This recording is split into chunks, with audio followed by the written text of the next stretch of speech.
We still celebrating Independence Day, aka 4th of July? If we are, I need y'all to tell me what we celebrating. What's up, y'all? It is Kim, aka Kim with the Gems, and I got some questions. Tomorrow is Independence Day. Tomorrow is supposed to represent our freedoms. And with what just went down today, I wanted to just ask the question. If you are celebrating, what are you celebrating? It is the beginning of some turbulent times. Think about the cuts, and you know what? I'll just lead you to the direction. I'm not going to break down all of the cuts and what the implications are. But if you don't know what cuts to Medicaid means, people are just thinking it's poor people. No, no, no, no, no. It's not just poor people. It's people who were who are elderly. It's people who are also on Medicare. If you don't know what that means, I think Jasmine Crockett did a breakdown, or if it wasn't Jasmine Crockett, it was Tabitha Speaks Politics. If I find the video, I'll insert it down below in the description. Also know that a lot of people that end up on Medicaid, it's not because they were poor. It's because they couldn't afford the exorbitant cost of healthcare and had to turn over all of their assets in order to get healthcare. There are people that have to turn over homes worth $500,000 because the cost of their healthcare would have exceeded that. And so if you go on Medicaid, you can't have real assets. What does that mean for our not schools, our students, our kids who may not have had both parents, who ended up on some type of managed healthcare program? This isn't just people who are poor. These are people who don't have the funds to pay thousands of dollars a month just to maintain private healthcare. Managed healthcare is saving lives. What are the people who are in the middle of treatment and on managed healthcare or Medicaid going to do? In addition to that, there are so many other things that are going to severely affect our communities.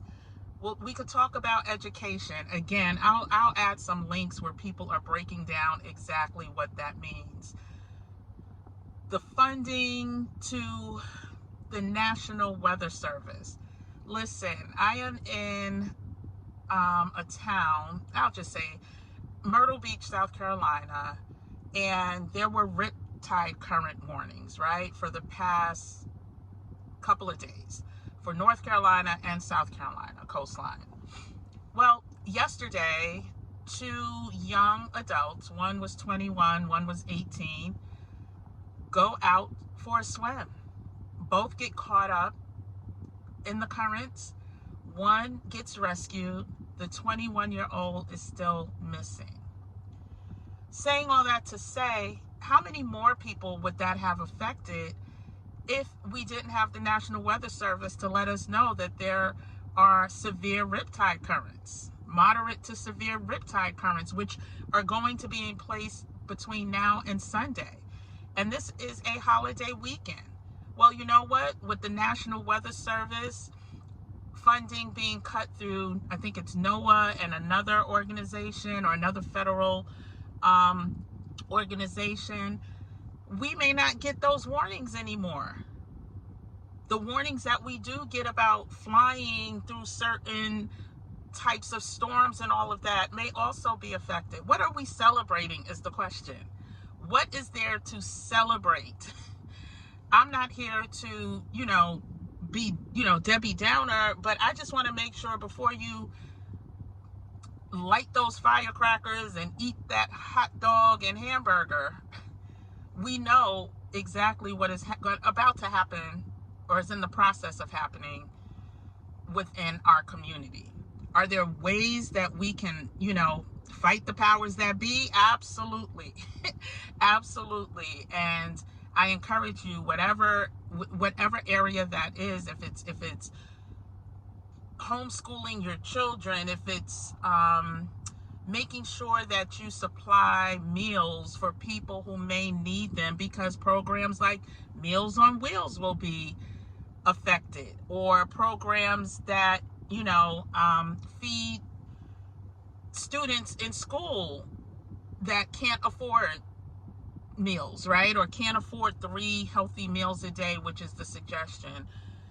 If you can be a solution, if you can find a way to solve that problem for people in your community, go ahead and do it. That's what we need to be doing tomorrow. We need to be coming into community and finding solutions. That's exactly what we need to be doing. Yes, you can go to the beach. Yes, you can enjoy your day off. But we also need to organize. We also need to come together and hold each other not just accountable, but also come together to build, right? To build solutions for all the things that are going to happen. Again, started this initiative back in November without really understanding the rapid pace that these things were going to go down. And I guess that's why it was placed on my heart to go live every day for 60 something days, I think it was. I can't recall. But I understand it now, God. I understand exactly why that was put on me, to do a wake-up call, to do a stay ready so we don't have to get ready movement. And I hope that you were listening. I'm going to insert the playlist so you can catch up, because damn if everything I was talking about didn't come to pass. And this is not a flex. This is just a validation that when the angels speak to you, act. Pay attention and act. And so I'm actually going to come live every day this week. I think that's all I can commit to at this point. If we go longer, we go longer. But every day this week, we're going to break down solutions on how we can come together and deal with what is about to go down. And if you don't believe me, you do me a favor. Go to whatever AI platform you use, if it's Claude, if it's ChatGPT, whatever, and ask them, hey, so now that this big, beautiful, what has passed, can you break down the potential impact that it will have on minorities or Black people, whatever you want the answer to be, insert that demographic. And you can say both short-term and long-term. You're welcome. You'll see exactly why this call to action is necessary. If you have a community, go ahead. You take the lead and start educating people on exactly what's going on. Now is not the time to, get scared. Now is the time to prepare. Actually, the time to prepare was when we knew what was going to go down at Washington, D.C. in November. But if you didn't start preparing then, now is the time to really get serious. And so, like I said, I'll be back every day this week. We're going to have a live tonight at 11 p.m. Eastern Standard Time to really talk more about what we can expect short term.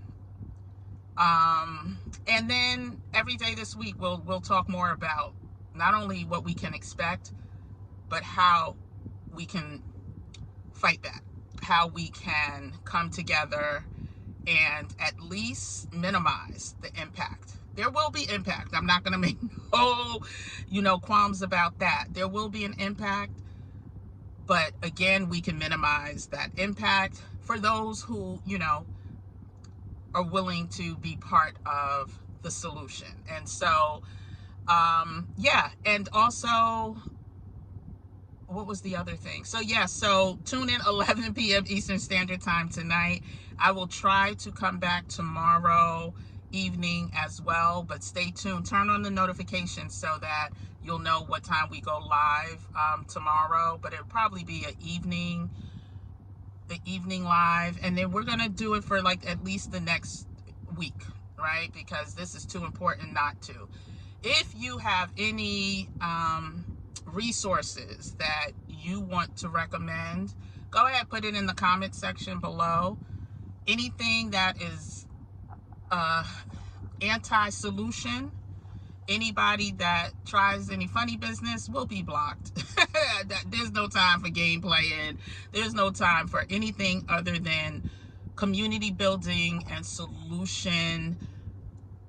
So paying attention to what our solutions are going to be. So anyway, we'll come back tonight at 11 p.m. Eastern Standard Time. I will see you there. If you are not following this channel, please do. We talk all things wellness, travel, and finances from a cultural perspective. We talk all things necessary for us to not just get ahead, but to stay ahead. And so go ahead, follow this channel if that interests you. Turn on the notification bell, comment below, share with a friend or a family member or a foe, someone that needs this message. But again, I will see everyone tonight at 11 p.m. Eastern Standard Time and every day this week live for the rest of the week. See you then. Bye.